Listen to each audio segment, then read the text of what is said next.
Welcome back to the Muddy River Tactical Podcast. I am your host, Kyle Mason. I do R&D for Muddy River Tactical. Joined today, as always, by Kevin, my brother, the owner, president, and our gunshot manager, Brett. This week, we're going to be talking about Concealed Carry 101. Very common question we get from a lot of listeners, a lot of people that come into the shop, a lot of people that call is, what's the best pistol? What's the best way to carry it? What do I need to know? We get a lot of first-time gun owners that are interested in concealed carry, and even people that grew up maybe not with pistols and just doing more of a hunting and fishing background, and they'd like to know what they're looking for. This won't be the all-inclusive episode. We'll have episodes later where we really break down these topics in depth. But for today, we're going to talk about things like training, safety, gun selections, different types of holsters you can get, different carry positions, and then go into some other stuff later. So let's just start it off. And like you say on the end of all your videos, what's your famous last line on your videos? Keep practicing and always be prepared. Okay. And part of that is knowing your firearm and training with it. So I would preface everything we're going to say today by training is the most important thing you can do. Being familiar with your firearm, how it sits in your holster, how it feels when you carry it, not only when you're walking around, but when you're in your car. Just being familiar with that piece of equipment that you're going to be wearing on a daily basis goes a long way. And then knowing how to handle it, how to handle it safely, how to holster it, unholster it, and what to do with your firearm when you're not using it. So as far as training, do you guys have any good training exercises that you like to do or any practice? So I think on training, obviously if you're new to concealed carry, it's the first thing you should think of is training.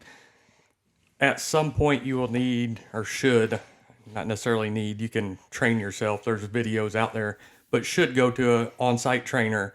They can watch what you're doing, break apart what you're doing, help you fix issues before they become bigger issues later, and how you get used to doing things.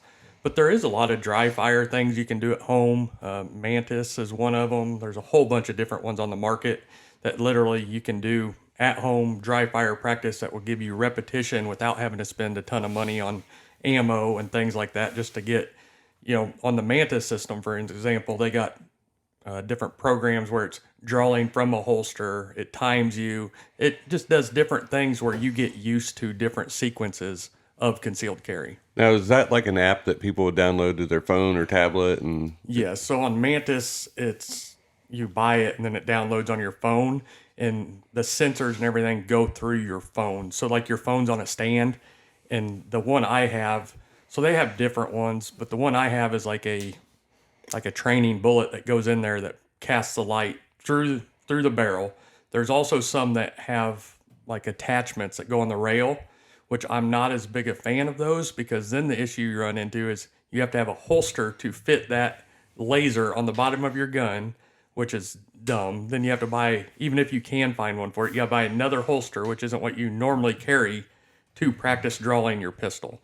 So if you go the dry fire route, definitely get one where it's like a dummy round in the chamber where you can use your same holster and go that route. okay. And that would be something, you could practice that anywhere. I mean, that could be in your house, like set up in your bedroom for in case you had a home intruder in the night, or like in your vehicle, you could practice getting out of your car, drawing from within your vehicle. Really a lot of versatility in how you could use that training system. But like you mentioned, though, like classes are really important because like your form is going to, when you get in a really high stress situation, you're going to fall back on your form and the techniques that you've learned by repetition. Just like we talked about shooting free throws or throwing a bowling ball or whatever it may be. Go into a trainer who can see how you're gripping your firearm, like finger placement on the trigger. All those things become really important, especially when you're talking about accuracy in a high stress situation. Well, and just to put this out there too, we have a lot of videos out there, but we're not trainers either. So the info we're giving you isn't straight training either. We are in the same situation as you guys are, of going to trainers, always learning. So don't take what we say as the all end absolute. But that also goes for the trainer side. You can see different guys and go to a training class of a guy that does it one way to a guy that does it another way. It doesn't mean it's right or wrong, but there's different ways to do things. And really, you should go to different trainers and get different opinions. And even if you're just taking them as a refresher course, nobody listening to this knows everything that somebody else is going to tell them, or couldn't learn something new, or maybe get a little bit better. And nobody's out of the range of making mistakes. So like go to the training part, especially new people. But if you go to dry firing and practice dry firing, it sounds like a simple thing, but make sure your ammo is not in the same room, because in a lot of this stuff, you're switching mags. It practices switching mags, which you absolutely should. Make sure you're not in that situation. Don't be doing it in your gun room with everything laying around and accidentally put a loaded mag into your gun. And it happens. I've seen it on YouTube a lot of times. There's a really famous one, the instructor at the gun range. I think he had that revolver, and he's like, "Don't put your finger here," and he shot it. And Don't do this, and he whacks tries to himself play in it the off. head. Oh yeah, Yeah. that was terrible. So, and that kind of leads into the safety aspect, especially if you're a new gun owner or haven't grown up around guns. Gun safety is huge. You know, the 10 Commandments of, firearms is number one, treat every gun like it's loaded. I believe is number one on every list. Number two, don't point it at anything you don't want to kill, so on and so forth. So that safety aspect, and if you're going to have a gun, you should probably also, and, we'll get into more of this later, but, have a safe, have something to keep it in while you're not around. You could have somebody break into your house. I mean, you could have kids, you could have anything happen where somebody could get access to your gun. So having a good safe and like ways to secure them is pretty important too. For sure. I would also remember that the only real safety is between your ears. I mean, you can have a safety on your gun, you can have it in a locked box. That's still going to be a dangerous weapon, no matter what. So you have to use your brain and point it in the right direction. Muzzle, make sure your muzzle's in the right direction at all times. Like Kevin said, make sure you don't practice with your ammo right next to you. There's just a lot of things that you have to think about. Absolutely.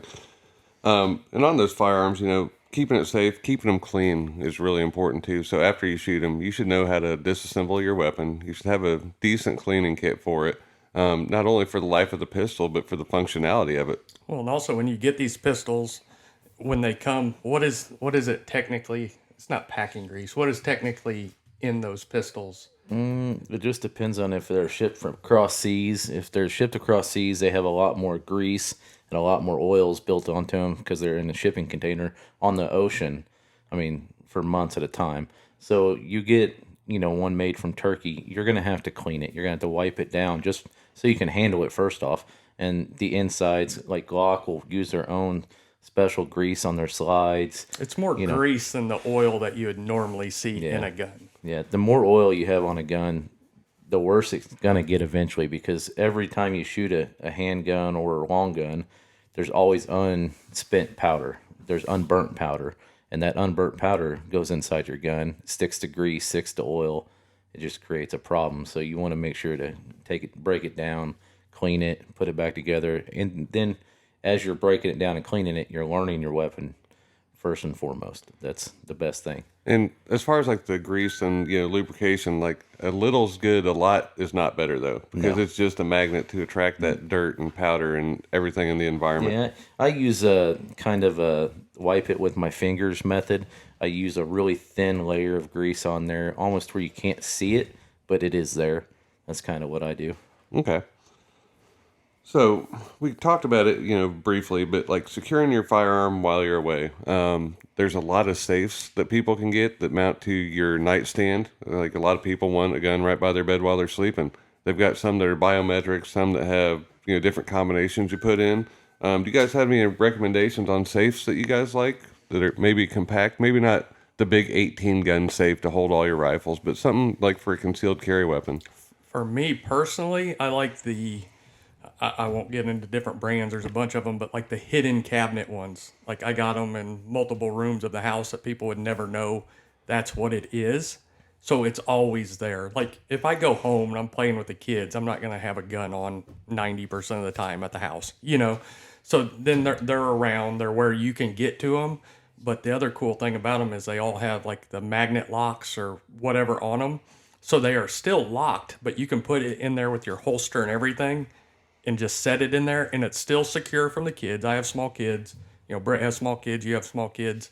It keeps it away from who you don't want it, but it keeps it in different areas. Like, say our house is a longer house. If I'm at one end of the house, you don't want a gun all the way at the other end if you ever had to. Right. So it gives you some options on what you can do with it. There is also the fingerprint safes and different things like that. The one thing I always worried about those, and maybe it's because I've had the cheaper ones because I've been cheap and bought them, but they would work with your fingerprints sometime, and then sometimes you go to them, and that just worries the hell out of me as far as if you ever needed it for a home intrusion situation type of thing. I feel more confident with it the other way. Yeah. I have the, sorry to interrupt. No, you're good. I have the fingerprint, not the fingerprint type, but you use like 4 fingers and you just use a pattern instead of using numbers that, whether it's an easy number that you're going to, like your birth date or whatever, that you'll never forget, that can be guessed by your family member because they know your birth date or they know your kid's birth date. I use just a finger pattern is what I like to use at home. I mean, and also a metal gun cabinet that you can hook a cable to or something like that so it doesn't walk away. And I've seen some of them that are portable too. Well, portable, like a portable safes, kind of like the, the billing ball joke. Oh, you bought me the portable safe so the thief can steal at their convenience. But like, they've got the ones that you can lock into your truck so you can take it with you and chain it. Like if you're going to go into a sporting event or a government building or somewhere where you couldn't take it with you, they've got some options like that as well that you could really stay in budget and get something that may work for multiple places. 100%. And that's where those, like the picture ones, like I'm talking about, are cool because not necessarily that nobody would ever figure it out, but the chances of somebody going through your house quickly and checking every picture, I mean, the ones I have don't look any different than the other pictures on the wall. Yeah. So it's hidden, but not where somebody's going to try to get it even if they wanted it. Okay. Now, let's get into gun selection a little bit. And I know, we've breezed upon this before, and again, this won't be all-encompassing, but as a new gun owner, like, what's the number one thing you would tell people, Brett? Like, they're coming in, they've never had a gun. What are they looking for in their selection? Well, the first few questions, I'll just go through them real quick. First question is, what is the intent of the gun? Are you going to carry it, or are you going to keep it in your nightstand at home in a safe or whatever that may be? The reason I ask that is because if you're going to leave it at home, you'd want a 15, 17 round capacity on a handgun because, let's be honest, in a stressful situation, you're going to miss. Everybody's going to miss. No matter how much you practice, law enforcement miss all the time. It's an unfortunate circumstance. The other thing is if you're going to carry it, they're starting to get packages now that, just 15 round, 17 round in a carry size gun, but it's not maybe as accurate or as fun to shoot. So they're just different circumstances that you want to look for. So that's one of the first questions I ask. Okay. And part of that too is also the extra round count adds a little bit more weight, which is a little heavier on your belt and takes a little bit to get used to. And if, kind of flip side of that, if you are going to have a firearm with a limited magazine capacity, then you might look at getting a mag carrier or two from us. It also depends on if you're going to do a revolver, a semi-auto, if you can pull the semi-auto back, their strength goes into it, ergonomics goes into it. There are a few factors, and then training, going right back to that safety side of it, training.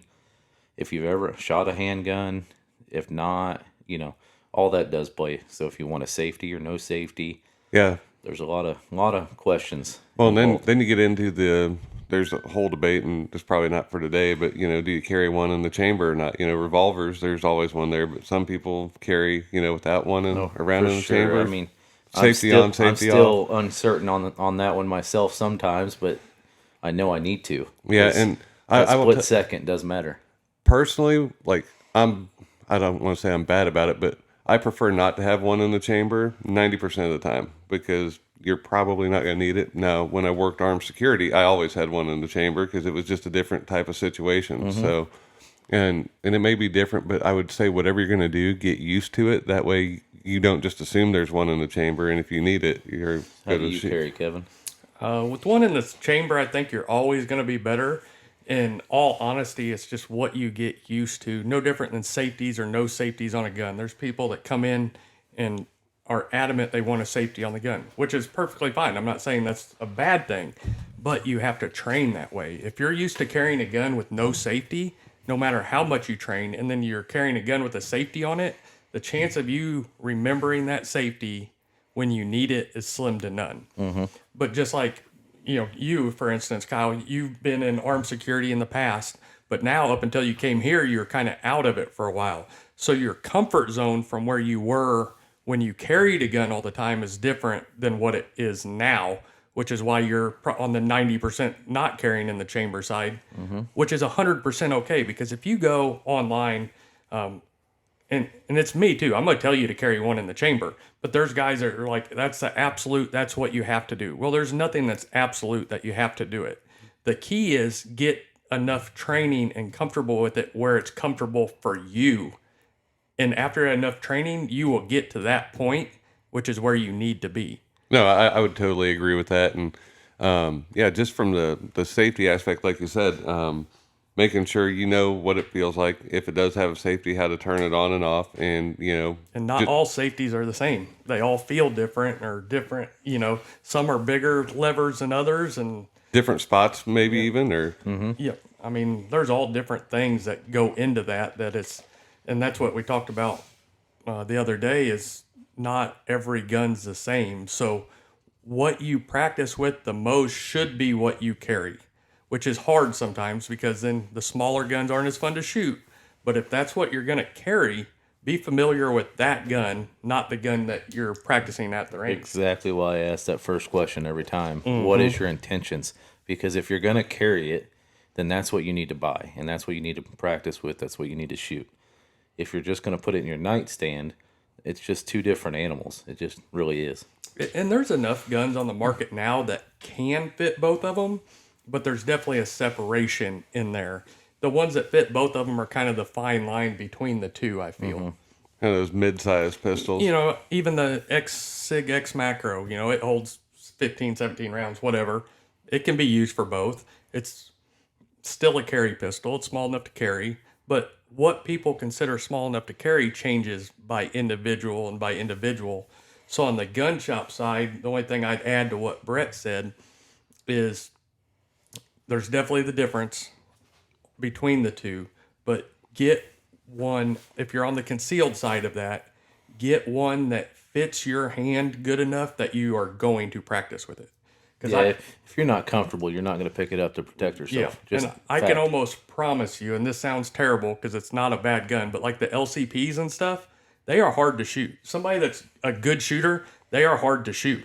Well, and you get people like Mom, for example, who's, I'm not saying Mom's old because she'll kill me, but, people that may have arthritis grip problems, to rack one in the chamber with a slide is hard for a lot of people. And that's where a revolver may be a lot better option for somebody like that. Well, and people come in and they try it, and it's more of the time it's guys that bring their wife in and hand them a gun. Here, see if you can work it. And she's struggling to do it and finally does it. He goes, oh, yeah, she can work it. I'm like, well, she can barely work it right now with just the pressure of you looking at her. Well, if she really needs it, she can't work it. Right. And the more you shoot them, the looser the slide gets and the easier they are to operate. And there's also, just methods where overhand racking the slide versus everybody wants to try and pinch it with their thumb and their index finger and pull back. Well, that's a position of weakness. If you grab it from the top and slide the whole thing, you've got the inside and inside of your palm and all four fingers racking it back instead of just trying to pinch the back. That comes back to the very first topic of training.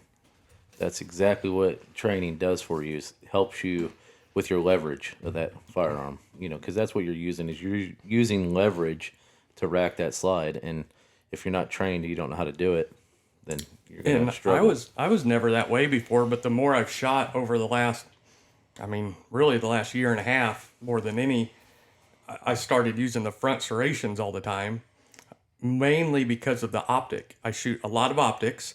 Yes, you can rack your gun off the optic if you want to. It's not what I want to do. Come on, it's tactical. Yeah, I can knock it off my boot or whatever. But Yeah, your belt. yeah, if you had to. But the front serrations on a lot of these guns are what I kind of rely on. So that's what I do. So if I went to a gun that didn't have front serrations, it wouldn't work well for me. We joke about that racking off the optic, but if you got shot in your left arm or your right arm, Yeah. you're going to have to know how to be able to rack that slide if you need to 100%. protect yourself. And that's something you should probably train on too. Not many people ever train offhand, if I had to guess. And if the people at home are being honest, a vast majority of people never shoot weekend. It's uncomfortable. Yep. You just don't want to do it because it's uncomfortable. And the other thing too, because all the pistols I have bought, none of them are optic cut. So out of all the pistols I've ever shot, none of them are optic cut. And I start looking just like in your office the other day down the deal, and it's like trying to find the angle that you're holding this thing, and I'm trying to duck my head into it, and it's like, no, you got to keep your head up and bring the gun up to it. And so for me, that's never shot one with an optic, that's going to be a learning curve just to get familiar where you bring it up and you're on target. Going from optic to no optic is a big learning curve for sure. And even now, I'm so used to the guns I carry have optics on them. I'm used to optics. If I go back to a gun that doesn't have an optic, I'm going to have to do the same amount of training again to get back used to it. The target acquisition between an optic and iron sights is different. Yeah. Now, and again, I'm not a trainer. I can just speak just briefly to the little bit of, the training we had doing security. The Kansas City SWAT team commander said he teaches everybody at first, you do cowboys and Indians. So when you draw your pistol, your index finger is going down the side of the slide.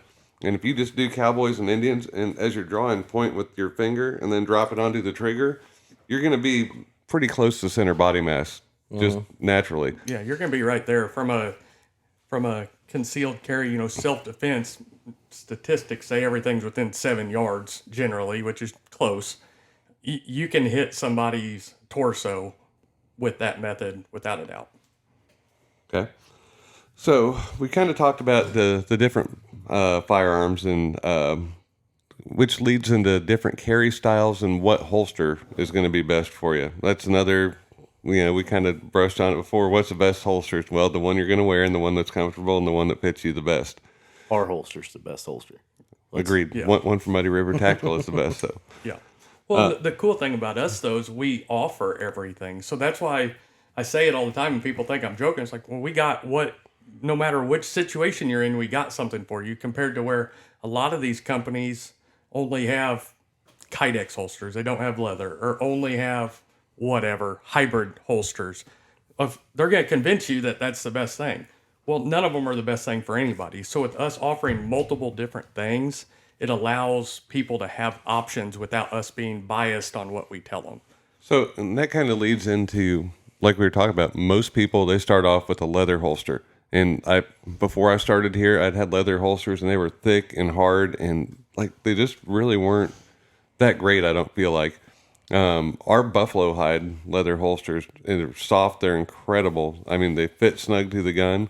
And that's how a lot of people start off when they're first going concealed. Yeah, so if somebody emails me, most of the people that email are people brand new to concealed carry, which I'll help anybody. Like I said, I'm not a trainer, but we've done this enough and I've talked to enough people over the years. I've figured out a lot of things.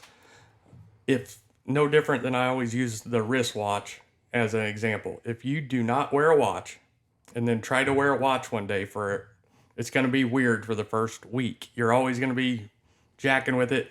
Holsters are the same thing, no matter what. If you go, it don't matter how small of gun, whether you get the smallest LCP you can get or the M&P 5.7, the biggest thing you can get, it's a foreign object that you're putting inside your waistband, no matter what. When you put it there, it's gonna feel weird for a week or two. It takes time to get used to it. And there is going to be a guy or gal that just can't get used to it as well. So, and that is okay. I mean, that's why there's so many options. Yeah, and it's not for everybody, but generally speaking, the leather, what I tell people is we make our leather holsters as a budget, what I would consider entry-level holster. They are designed for everyday concealed carry comfort. With that, there's the arguments on all sides of things, which I agree with some of them and then kind of don't on some of them. But the guys, Kydex stays open, easier to reholster, more retention, different things like that. I get it.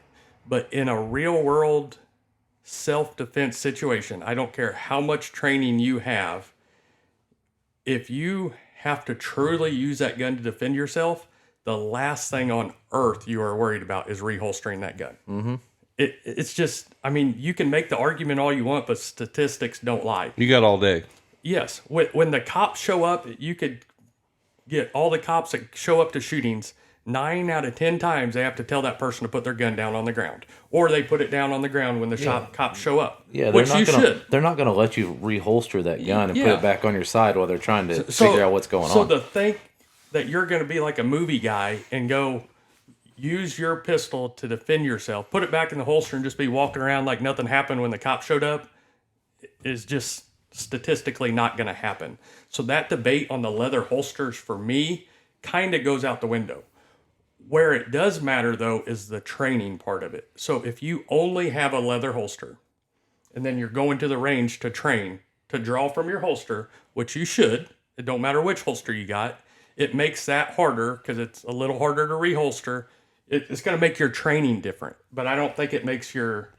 Every little bit of everyday life it does. If you go into a bank where you can't carry your gun, Yeah. taking it on and off, that type of scenario is something to be mindful about. Yeah. I don't think it's a make or break, but it might be. Yeah. The comfort is really what matters in that. And there's people that have carried gun forever and practice with them and only carry it because of the comfort. But if you're looking at just the straight aspect of what's the easiest thing to start with and give yourself the most success of getting used to it so that you can progress, the leather is going to get you over that hurdle faster, so that, like we talked about, so that you're more comfortable carrying one in the chamber, so that you're more comfortable doing things until you get to a Kydex holster.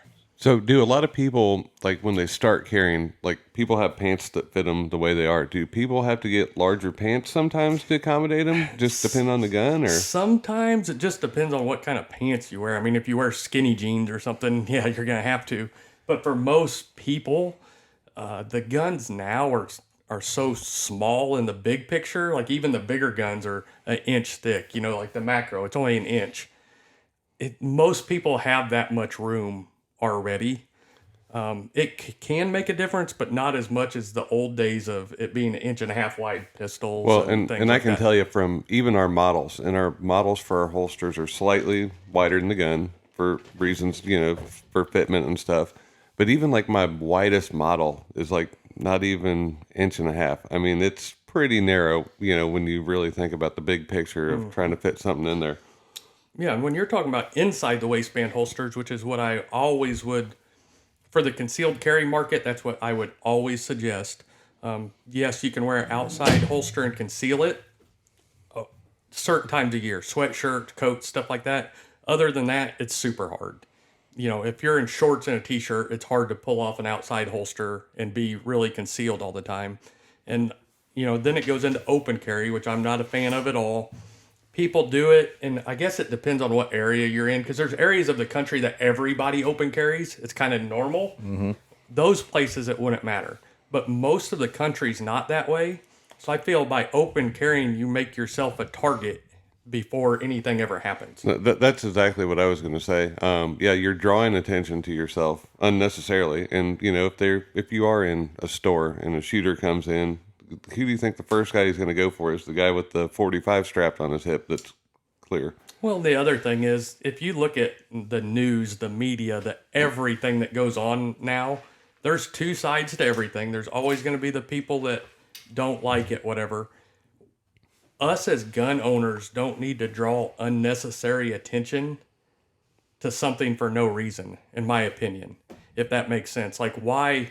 You're putting yourself in a tactical disadvantage already, so you're not helping yourself as a concealed carry owner. Why would you draw attention of even other people? Because then they're looking at you. Maybe they're not gun people. Then they're looking at you, which brings more attention to it. The whole point of concealed carry is not to bring attention to it. Yeah. So, the belts. What belt you have, is that going to make a difference on your comfort in concealed carry and the stability of the platform? Greatly. It's one of the most overlooked things. I would love to tell you the holster is the end all be all because we're a holster company, but it's not. It's your whole setup goes into that. Belt is one of the main ones though, because there's people, and I always refer to them as Walmart belts. That's not a slap at Walmart. That's where most people buy their belt, the $8-10 belt. And if you grab that belt, it's so flimsy, it's just falling over on itself. It can't support itself. How do you think it's going to support barely your pants, but then the weight of a weapon? Because even if you get the smallest gun out there, like SIG 365, just say a SIG 365, 18, 19 ounces, by the time it's loaded, you're at 24, 25 ounce gun. So it's 2 pounds. Well, Yeah. roughly, pound and a half. Yeah. I mean, you're adding that much weight to it. So it not only supports it, but it makes it more comfortable because you can adjust that where it's not sagging on your pants or not being like getting used to a holster like we talked about. If it's sitting there and you can tell it's pulling your pants down in that one spot, you're going to be always grabbing at it, always doing something, which goes back to the drawing attention to yourself that you don't need. That's the thing I like about our core belts that we sell now. I've got one on and I love it because have such micro adjustments. You know, your typical belt's got an inch and a half in between belt loops. Like they're pretty far apart, and these have individual like ratchet clicks on there. Yeah, it's 1/4 inch increments on there. And you wouldn't think that would make a huge difference, but it really does because if your belt's too tight, it makes it uncomfortable. If it's too loose, it's not supporting it. So at 1/4 inch increments, you can get it to where it's not only comfortable, but supporting at the same time. And if you're like most of us, your weight goes back and forth. So one day you may be at this hole, and then the next day you're at that hole. Go to the all-you-can-eat buffet, and you might need to put it out 2 or 3. Yeah, exactly. It lets you do it. But the other thing about the core belts for us is belts and sizing is always hard because you can no different than pants. Like I got different pants at the house that are just say a 36 and then some are a 38 or whatever, and they fit the same. Well, belts ain't no different. So if somebody comes and goes, I wear 36 pants, but if they're technically what another 38 would be in another brand, well, which one's right? So we would send so many belts out, our old belts that we used to make, and exchanges and barely not right, too much tag length. With the core belt, you cut it to where you want it, so you can control not only the size, but how much of the tag end of the belt's there, and all different things like that. And when you say cut it, I think people might get scared initially. You still got a good 4 or 5 inches of play. Like there's a ton inches, is it 10 or 12 inches? It's a ton of play on the end of this. I think it's like 10 inches of micro adjustment, so it's a ton. Yeah, then that's when I got mine. I was like, man, I'm nervous. And I looked, I was like, oh, I can gain a bunch of weight or lose a bunch of weight, kind of shoot for the middle, and you're going to be set. Well, and the other part is they think, oh, I'm going to have to cut it. They think that they're cutting a fine edge. The way that happens, you could rough cut it a zigzag with scissors. The way their buckle goes over it hides your cut. So, I mean, literally, you can take a pair of scissors and cut it. It's not like you're making a custom edge on it, because people are like, well, I can't cut good enough to make a good edge. Well, it's all being hid under there. It's not a problem at all. Yeah, I cut mine. I think it was with a pair of not great scissors at the house, and it looks perfect. Like it came that way. What, 2 minutes? By the time you cut it and get the buckle on it, it's 2 minutes. Yeah, I mean, it's tops. a super simple process. All right. The other thing too, and when people are ordering their holsters, there's a wide variety of different belt clips that make a difference too. So some of them are the standard clip. Some of them are a tuckable clip. It's kind of like a strip of plastic that comes up and over. We've got a metal Ulta clip that'll clip onto more fabric. So like yoga pants, joggers, sweatpants, that type of stuff. Mm-hmm. So the tuckable clips, like what is the reason for the tuckable clips? So the tuckable clips will fit belts up to 1.75 inches, but the main thing about it, they're for people that want to tuck in their shirt to conceal their gun.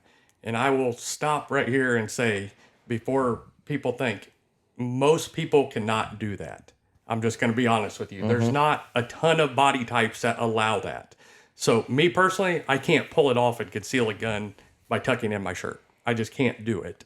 So I'll just put that out there, because people think, oh, well, that's a good option. Well, it's only a good option for certain people that can pull that off. If you can tuck in your shirt without a gun and think you have enough room, then maybe. But most people, that's not a possibility. Now, that's got to affect drawing the firearm as well. So the gun's completely concealed. So if they're going to draw it, they have to pull up their shirt first, then draw it out. And it's kind of the same process. It just goes and this goes back to the training thing on what you're used to. So going to the range and training, just say you got an outside the waist holster that you're using at the range. Make sure you're if you're carrying with an inside holster, make sure you're practice drawing with that in clothes that you would normally wear day to day, whether it be a hoodie or whatever. How you grab and pull up on your whatever garment you got can make a difference. So on these concealed holsters, where are most people wearing them? I know you hear all these different positions. Like what? The most common and where most people start is, I'd say, 4 or 5 o'clock if you're a right-handed, or whatever it would be on the left-handed. So for the people at home that may have no idea what you're talking about, 4 o'clock, is that behind right behind your hip? right behind your strong side hip? Yes. And that's the most common because when you bend over, it's not in the way. If you carry anywhere in the front, when you bend over, you're bending into your gun, or your holster has to contour with your body, so it's pressure against your body. It's just more comfortable for most people to get used to there. And your body's kind of almost got a negative space in that area anyway, so it kind of helps keep the grip of the firearm from imprinting on your shirt as much because it's kind of tucked closer into your body. Yes. So at just say 4 or 5 o'clock behind your strong hip, the best way to do it is just like all of our holsters have the adjustable cant. So you can put the adjustable cant up to 15 degrees, which pulls that grip upwards, which also makes it easier to conceal, but also it makes it a more natural draw cycle. If you try to reach behind your hip and draw straight up, it's not a natural movement, where if it's angled at 15 degrees, you got a natural draw that way. Okay. No, that honestly does make a lot of sense. And there's also a big trend that, we're getting ready to work on, a little peek under the covers, getting some appendix holsters out one of these days. For sure. People, do they naturally kind of progress to appendix, or is it a select body type that does that, or is it a little bit of everybody? It's a little bit of everybody. It can work for everybody. It depends on a lot of factors. The main one that I see being an issue for more people than what their body shape is their pant ride height. There's certain people that, if you notice, their pants ride lower. If their pants ride lower and it's like below your belly button by much, if you're overweight at all, you got, like, what would you call it, a tactical spare tire or whatever you want to do. It's pushing the gun out. So if your pants are low, the top of your gun's right on that. So generally speaking, even people that are totally in shape or appendix carry, when you appendix carry, the higher your pants are, the more comfortable it is because it gets it out of your bend point of your legs and everything else. And when you bend over, it makes it bend with the torso of your body instead of at your hip joint where it bends not into getting itself. pinched in a taco. Yeah. Okay. So, and I've never carried appendix. I like 4 or 5 o'clock myself because getting in and out of the truck. It's not in the way of my seatbelt. I can lean back comfortably, and my fat gut doesn't lean over it sitting in the truck. Is that something you can get used to riding around, or is it still pretty hard? You could get used to it. It's just, you got to be committed, I guess is the best thing to put it. There's people that are way more committed to concealed carry than some people. And I think a lot of that's the people that carry like Glock 17s and big guns, because that's what they train with. They are going to shoot it way better, so that's what they want to carry, which more power to them. That's great. But they're more dedicated to get used to it, whereas somebody that's just not necessarily training with it is going to give it about a week and be like, oh, that's not comfortable. They won't try hard enough to make it work, if that makes sense. Yeah, oh, absolutely. But overall, like if you're talking about getting in the truck and stuff, a lot of people that truly train a lot go to appendix carry, and it's for a variety of reasons. But you can imagine, like, say, sitting in your truck. If you have your seatbelt on and you're at 4 o'clock and somebody's at your window, how easy is it to get your gun? Oh yeah, you're like, hold on, I'm trying to lean forward, and It's not easy at all. Appendix carry, it is. I don't care if you're standing, sitting. It is always there, and is going to be by far the quickest draw that you can get. Not only the quickest, but your body movements are a lot less. If it's appendix, you're just moving your right arm or left arm, or whatever hand you are, and you're just moving that hand down, grabbing it, moving your shirt, and pulling it up if you need it. If it's on your back hip, you got to move your whole shoulder, arm, elbow, everything behind you. And the person you're trying not to show that you're getting ready to grab your gun, they're going to see it. There's just a lot of keys to appendix, but it takes dedication, like Kevin said. You got to be committed to that one. Mm-hmm. But the other thing is, at appendix, your pistol is more protected all the time. If you figure at 4 o'clock and you go to bend over to grab something in the store or whatever, it's not, even if it's not visible, it's easily grabbable. Whereas no matter what, if a threat or anything's, not every confrontation's a gunfight. You got to think about that too. So if you're on the ground or something, getting your pistol from 4 o'clock's harder. Just from a tactical advantage point, you got a lot of benefits from appendix carry. Okay. And we had kind of started going down the road about talking about being in your vehicle. And Brett, I'm going to let you talk a little bit on this. You deal with a lot of law enforcement that comes through, and I'm kind of putting you on the spot here. So when I was trained by the guy that trained me on concealed carry, he's like, look, you're going to get pulled over one of these days. You're going to have your pistol. The guy recommended us that you roll down the window, and when he comes up, you say, officer, just so you know, I've got a concealed weapon, just so we're all on the same page. He recommended having your hands on the wheel when he came up and just tell the guy. And what he said is most cops will tell you, if you don't show me yours, I'm not going to show you mine. And then you proceed with your interaction. From the dealings you've had with law enforcement, how do you know what their thoughts are on pulling over people that are concealed? It's 50-50. I'll start with what my feelings are on the situation. I don't tell them. And it's not because I'm trying to hide anything. The last thing I want to do is make they're already nervous. Every traffic stop is a risk to them. They're putting their life at risk. Why would I tell them I have a gun on me right away? I mean, that the very first thing I'm going to do is tell them I have a gun on me. So they're alert. They're already more alert now that they know that I have a gun, possibly that I could reach for at any time. So in their mind, they're not just stopping me for my speed or blinker out or anything. Now they're watching every movement. So if I go to reach to grab my insurance card that they tell me to grab, what if it's a nervous cop that just started and he pulls his gun out and shoots me because I told him right away that I had a gun on me? And I know that's a what if scenario, but there's two ways. If it's a seasoned officer, they read the people. That, you know what I mean? If you tell them you got a gun, they're going to ask you to put your hands on the steering wheel, this and that, don't reach. Exactly what you said. Don't show me, I won't show you mine scenario. But we're living a different world. I mean, I don't know how long ago it was you went through that training. Oh, it's been 15 years ago. I would venture to say that that's not what they say anymore. I would venture to say now it's, you just go through the traffic stop like you should. Just do what they tell you to do and move forward. And the other thing too is, like you said, it was a different world. That was when we talked about concealed carry was just starting to get really popular. I mean, if you think 15 years ago, that was before concealed carry was a huge thing. Yeah. So back then, somebody having a gun was not normal. Nowadays, to like what Brett said, you having a gun is 100% legal and you haven't done anything wrong. You know what I mean? It's also a new law, concealed carry state. Now Missouri is, same with Kansas. They prefer you to have your gun hidden in your vehicle, and they don't want it out in the open for it to be seen. How you do that, it's up to you, obviously, but it's just a different world. I would say what would matter most would be how you react.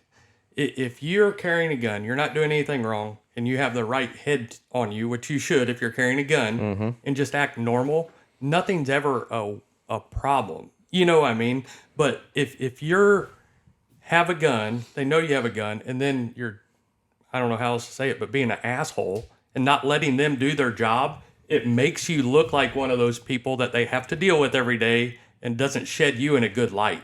Don't be the argumentative guy and everything else. Oh, for sure. There's a way to act. And unfortunately, what you see a lot of times and where police get a bad name, like if you look at all the different videos all over the internet, it's the guy recording stuff for no reason, absolutely no reason. He's stirring the pot. I know my rights. Trying to get a reaction. Well, don't be that guy and you won't be in that situation, first of all. There's no reason to be that guy. But definitely don't be that guy with a gun.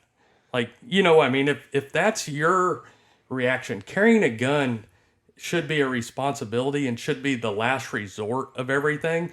But if you're that confrontational about somebody trying to do their job, if you get in an argument with somebody, are you going to shoot them? I mean, no, you shouldn't. You know, so why are you?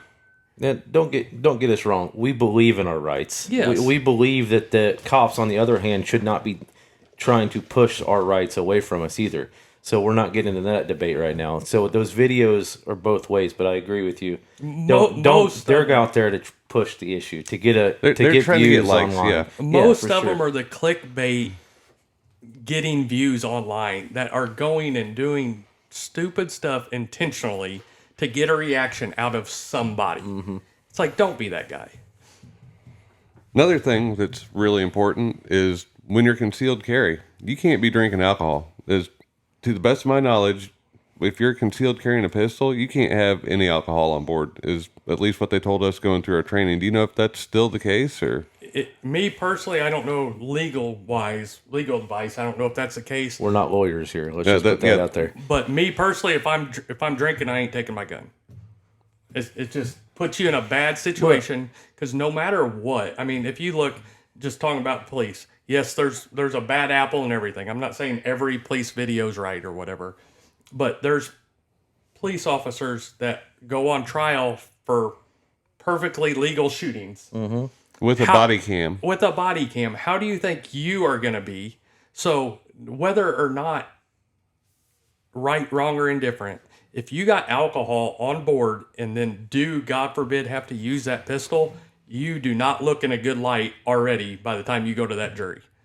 Yeah, and you know, again, I'm not a lawyer. I would urge you guys to look up U.S. Concealed Carry Association. They've got all sorts of really good information on there. Because that varies by state. Definitely check out your state stuff too, because that's all different. I mean, you go states like Illinois, and it's completely different than us. Well, I wanted to add earlier because you were asking questions about open carry. The same goes for open carry in Missouri. Just because it's legal in the state does not mean every county it's legal or every city it's legal. They have their own right to make those laws. So if you're going to open carry, conceal carry, check your laws everywhere you're going because they're all different. So, and talking about that, and you know, if you do have to use it, also, just remember that just because you might get off on something on a criminal charge, the victim's family can still sue you. There's civil in there as well. You could be 100% justified, and people get taken to court for it all the time. So again, we're not lawyers. I don't really want to go too far into that because it's going to vary state by state, you know, what the advice is going to be. But really take that part and get trained on that as well as your firearm. Well, because a lot of the training too, not only, I mean, using your weapon proficiently is a big part of it, but it's also when you can use that weapon, depending on state, depending on situation. Like I said, not everything is a concealed carry issue. You know, I mean, you can't, pardon my expression, but take a gun to a fist fight. You know what I mean? no, That's not how that works. yeah, you got Castle Doctrine in Missouri. There's a lot of laws that, frankly, I don't know. I'm not smart enough to even read them and comprehend some of them. So you have to go into. There's that part of it too. So talk to lawyers, talk to companies. There's companies out there that specifically deal in this. And at the end of the day, you're going to have to live with whatever happens for the rest of your life, whether you're free, whether you're in jail. And my deal that I tell people a lot is like, look, if I come home and you're carrying my TV out of my house, I'm probably not going to kill you over my TV. Yeah. If I come home and you've got my kids at knife point, then, you know, it's going to be a different situation. So kind of being prepared for everything, thinking about it before it happens is pretty important too. Well, one of the training things I went to, the guy made a really good point about the responsibility of concealed carry and how big of issue it really is. And, you know, there's all different people in the world, you know, and I'm not saying right, wrong, or indifferent, but confrontational, this, that. You have to realize how big a responsibility you have by choosing to carry, which is a good thing, but take it as a responsibility and don't be that confrontational guy. Know what situations to be in or get yourself out of. You know, it's not always a stand there and debate with somebody because there's a lot of craziness in the world now. that can escalate quickly over something dumb. Make it for the right purposes and don't be putting yourself in those situations to have to make a hard decision. For sure. And going back to the legal advice, I'd tell you this isn't legal advice, but I know there's all sorts of companies that offer SDLI, self-defense liability insurance, that will help you out with things like representation if you do have to use your firearm. I'd urge people to look into that. It may be right for you. It may not be. I don't know what the cost is. But it's definitely something when you're looking at the whole picture of concealed carry that may be an important factor to think about. Even if you don't, or just thinking about it, it's good to know. They got a lot of resources on how stuff really works, things like that. Like we always talked about, not to get too deep into it, but you're not going to use your pistol in self-defense and not get questioned over it.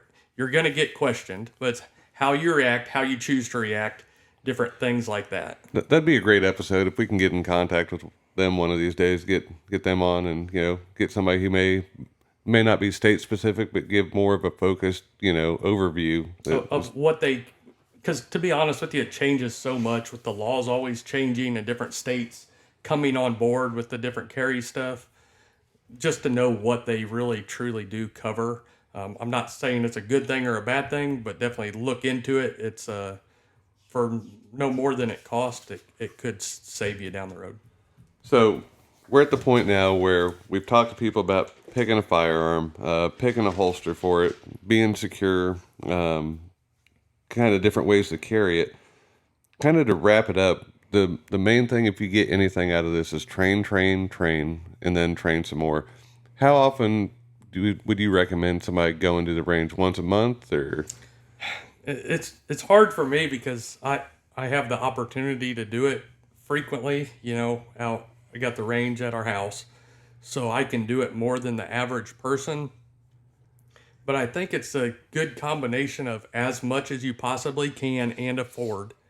But if you can't afford to go to the range and use live rounds all the time, you can get the Mantis or whatever, different systems for $100, $200 that can provide you dry firing, which is, at the end of the day, the fundamentals of everything. Well, and it would seem to me, and I don't want to tell anybody what to do or what not to do with their kids. My boys are 9 and 10, and they shoot 22 pistols right now. They're getting used to them, so I'm not telling anybody what to do with their kids. But that Mantis system, the kids could even use that in a controlled environment, the laser system, or somebody that's new to shooting, where they can practice operating the weapon, taking it off safety, aiming it, all without the fear of the recoil until they get used to it also. And a lot of these trainings and even the police departments are using a lot of virtual stuff that uses the same technology because it's constant training in different scenarios. So it's an all-around good start. And I know there's places coming up, and hell, maybe we might get one day, but have some sort of simulators in there with different training. If you can get into a simulator, they've got all sorts of shoot, don't shoot scenarios that'll come up. And those are the best because I've seen, I haven't done very many of them. I wish I could do more of them, but it gives you things that you don't think about, that you can do in a controlled environment to make your brain think about different things. Because at the end of the day, it's a stressful situation. By being as most prepared as possible, by seeing that, it puts you in a more prepared situation if you ever see that later. Well, and if you watch, Navy SEALs or anybody that shoots pistols tactically, the last thing they do after they engage the target and, finish their engagement is they look both ways to make sure there's not another shooter or somebody behind them, which is something really important to think about. Yeah, and concealed carry in general, I find when I'm carrying a pistol, which is most of the time, you should be even more aware of your surroundings. No different than events, different things. Be aware of your surroundings so you're not put in a bad situation. All the way down to when they're shooting with optics or no optics iron sights, they're using both eyes open. And most people don't know that, and it's so they can see all the time. I mean, you got peripherals that if you have one eye closed, you just cut off that whole side of your body, and you don't know what's going on.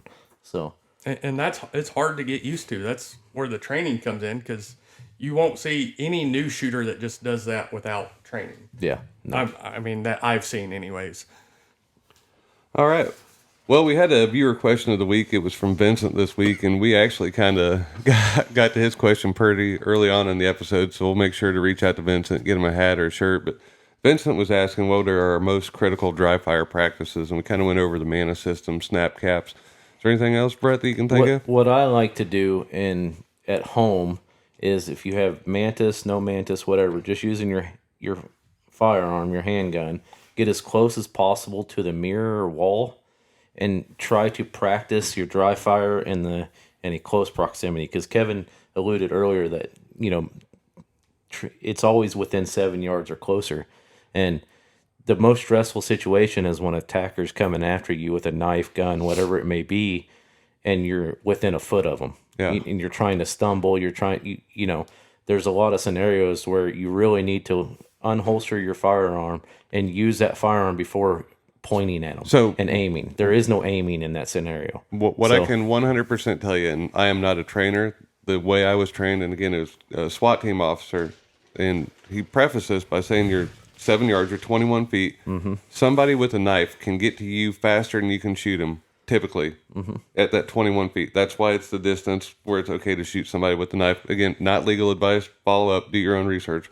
But per my training, he said if somebody's running at you, your weak hand, you get your elbow and arm up in front of them, and you don't even draw and extend. You rotate from the hip, and you're shooting underneath your arm because you're hitting body masses that are coming towards you. Well, when somebody's close, you don't want to extend anyways because you don't want them having your gun. Well, yeah, and that's part of putting the arm up, and there's not a lot of arteries on the outside. So if you're going to take a knife strike, the bone on the outside of your forearm's a good place to take one versus your core. And if you're so close to somebody, if you push your gun against their body, you can push that slide out of battery and it won't fire. So that's one thing that you don't even train for most of the time. So that's why if you put that arm up, it keeps your gun behind that, at least, the thickness of your arm. Yeah. So you're not pushing against their body in that scenario if you ever have to get in there. That's probably what I would critically practice if I was dry firing, is in a really close range. Yeah, my thought would be on that. We talked about a lot of it, but if you want to talk about the most critical part of it, would be drawing from your holster. Mm-hmm. Whether it's like what Brett's saying, super close or not, but drawing from your holster. Because if you go from a ready position to shooting is not a reality in concealed carry. 99% of the time. It's going to be a unholstering and fairly quick deal. So make that the base of your training. You have a holster, you know your gun's going to be in the holster, whether it's quickly or not, your gun has to come out of that holster to use it. Whether it's within a split second or 10 seconds, practice the unholstering part of it. Mine is not even that far, just pistol shooting, shooting fundamentals in general. Everybody that I've ever taught how to shoot a pistol, they naturally want to, when they engage the trigger, they want to put it in the bend. And you need to be pulling with the pad of your finger, because and long range shooters will tell you the same thing. When you get it here, you're torquing the gun. It's not a straight back pull. It's more of a torque. So you want to make sure the pad of the finger is actually engaging the trigger, not the bend. And that's a good point, not to this question, but I will bring it up real quick because we talked about guns. Each gun has a different length to that trigger. Depending on your hand size, that goes, what you just said, goes into picking the pistol as well. If only the tip of your finger can reach that to pull the trigger, that's not the gun for you. Or vice versa, if you have super big hands and your finger has to be wrapped half around it to shoot it, it's probably not the gun for you either. So that's a very good point in picking a pistol too that we really didn't talk about. Mm-hmm. Excellent. We're just going to touch on it real quick. We're not going to go down a political rabbit hole, but we just want to express our condolences to all the victims of the parade shooting. That happened right after we recorded our previous episode, and we're not going to get into the political debate on it, but thank God for the law enforcement and even those civilians that tackled the shooter running away. I mean, those guys are heroes, and hell, if they reach out, I think we should give those guys a holster. I don't know if they're gun owners or not, but yeah, 100%. And those are local guys, local to us. It'd be cool to talk to them. And like I said, it's all part of training as real world scenarios on what happened. It'd be cool to pick their brain on how it really came apart, so to speak, and what really happened. Because in that big of an event, it don't matter if it's there or a stadium or wherever, in that big of an event, that's a really hard situation to defend from a concealed carry aspect. Oh, it'd be scary. Because if you think about it, the cops are rushing over to this situation that obviously never should have happened. But you, as a concealed carry person, if you draw your pistol and how do they know that you're not part of the problem in that situation? Yeah. Right. I won't get into more than that, but it's something to think about, and it puts you in a weird situation other than just a 2 or 3 people around situation. And kind of coming back to being prepared, and I don't like big crowds anyway. So like if I go to a Chiefs game, I might have a beer or two. I'm not carrying, but when you're going to these big things, don't get as drunk as you can. You don't have to drink all the beers. Try and keep your head on your shoulders. Think about the way out. Like if you're in a store and somebody comes in the front door shooting, well, guess what? There's loading docks. There's side exits to all these buildings. Just try and be tactically mindset. And I can't imagine being down there with your kids, trying to get your kids out, trying to avoid being trampled. So, And the kids is what makes it the hardest there, because no matter what and how bad you want to protect it, you got to protect your kids. And there's kids everywhere. It's just It's a big scenario. My wife and kids were down there, and my wife's calling me during this situation, and she's made it to the parking garage and her phone doesn't work. So she's trying to explain to me that there's a shooting going on and her phone shuts off at the same time. So my mind goes different places. I don't know what's going on.